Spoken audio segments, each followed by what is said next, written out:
Say, man, be mindful about the way that you treat random people in your regular, everyday life. Also, be careful not to pass judgment on random, everyday people just because they don't look the part. We have a tendency to look at somebody a certain way if they're not dressed a certain way, if they're not driving a certain car, if they're not carrying themselves, in our view, the way that somebody would be carrying themselves if they was somebody, of some type of standard or somebody of some type of wealth.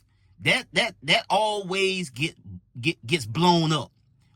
It's so much information out here in the world that's out here for us to access each and every day. And the information that all people have gotten didn't necessarily come from somebody of prominence, of somebody of wealth.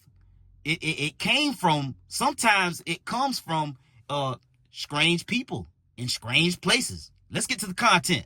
Say, man, if you watching this video right now, man, and you like how we kick it over here at GuddaTV, man, why don't you do me a favor and hit that like button, hit that subscribe button, and turn on your notification bells, man. It won't cost you nothing. I promise you. Why don't you go ahead and do that for the boy and help the channel out? Appreciate you. Save $20 a day. 20 a day times 365, 7,003. A year times 2 years, 14,006. 3 years, 21,009. 10 years, 73,000. Compound interest, 78 grand.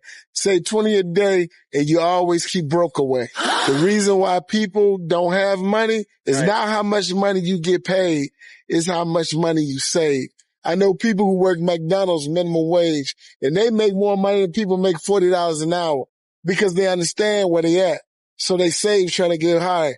And then the people who make more money, they spend more money and they get more habits. But you gotta save money. Without saving money, you got nothing to invest.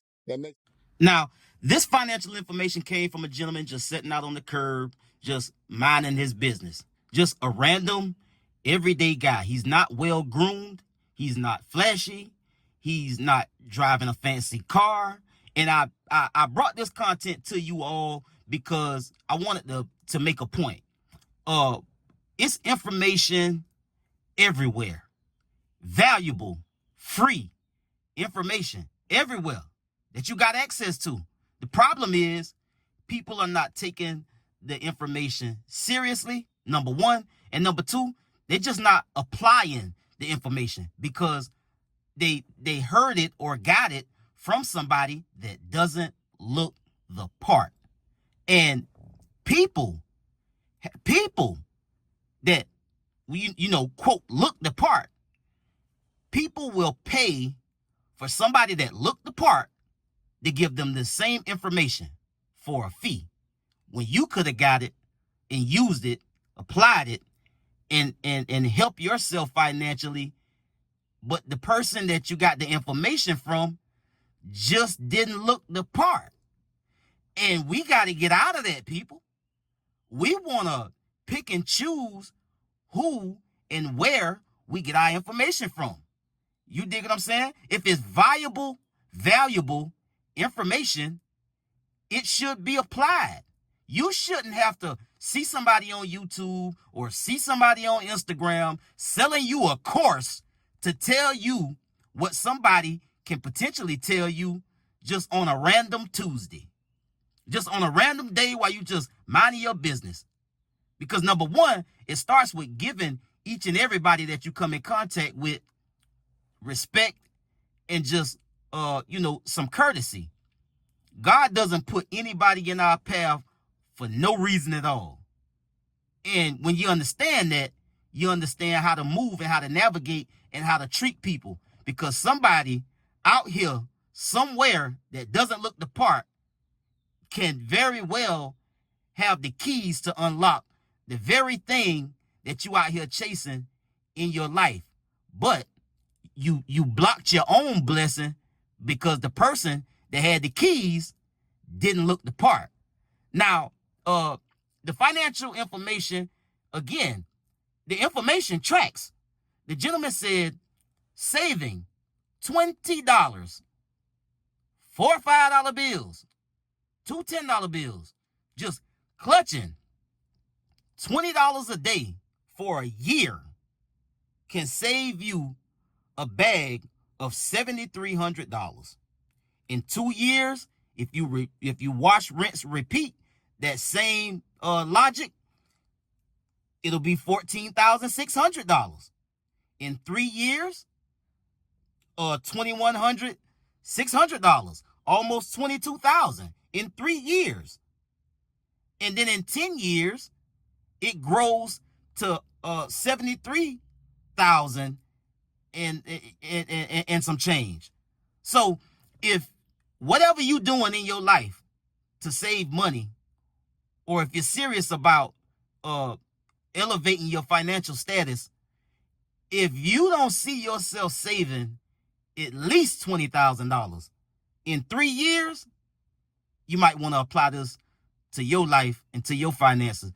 Because not only did the numbers track that this gentleman gave on this street interview, this random person, not only did the numbers track, the knowledge and the wisdom behind the numbers also tracks, because this guy said that he knows people that work at McDonald's and they got more money saved than somebody that make $40 an hour. And the logic behind that was the person that's working the fast food job that's able to save that $20 a day, they understand where they at. They understand their conditions. They understand their circumstances. And so they're more inclined to try to save that $20 a day to reach that $7,300 in a year, because they want to be serious about their finances, because they want to elevate financially and maybe move on, find a better job, or get a better place to live. That person that makes $40 an hour, they're more inclined to spend more money because they're not serious about their finances. Hey, I got more money coming in, I can blow a little bit more, instead of saving a little bit more or investing a little bit more. You dig what I'm saying? And people that make more money do tend to create more habits, more expensive habits. Now, you used to put it together and get yourself fresh for a couple $100. Now you want to go and spend a couple $1,000 just because you can. Just because you can. Now that outfit, or that fit that you used to spend a couple $100 on, get a pair of sneakers, pair of jeans, a shirt, used to cost you a couple of $100. Now that ain't good enough. Now you want to go and spend a couple $1,000 just because you can. No investments. You ain't saving nothing. You blowing it.